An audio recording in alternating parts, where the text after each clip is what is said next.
Le ballon ne roule toujours pas en Guinée au compte du championnat local.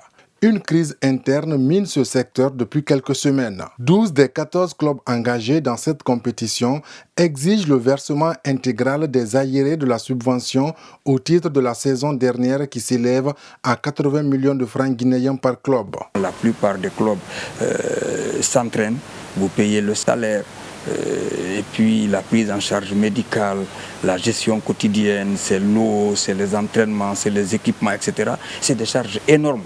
Donc c'est simple, on a demandé à ce que la Ligue paye.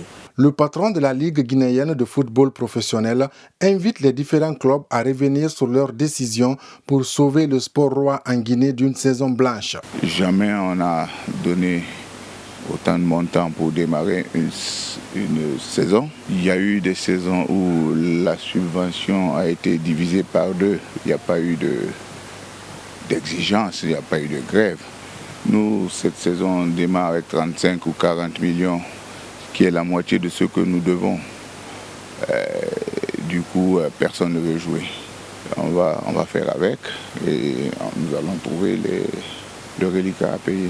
Le non-démarrage du championnat local impacte négativement sur la pratique du football en Guinée. Ce énième report n'est pas sans conséquences sur les clubs, mais aussi plus loin sur le football guinéen en général qui pourrait perdre des indices lors du classement de la Confédération africaine de football. La non-reprise ou encore, si vous voulez, le fait qu'on ne joue pas le championnat, ça a des conséquences néfastes et des conséquences qui touchent nos différentes sélections. Puisque la logique voudrait que nos sélections, surtout l'équipe locale, l'équipe A par exemple, que leur socle repose en tout cas sur le championnat local, qu'on puisse dans le championnat, sur le plan national, des oiseaux rares pour meubler ces différentes sélections. Au moins qu'on retrouve 2, 3, 4 locaux au sein du CILI national. Le président de la Fédération guinéenne de football, lors d'une rencontre, a invité les acteurs concernés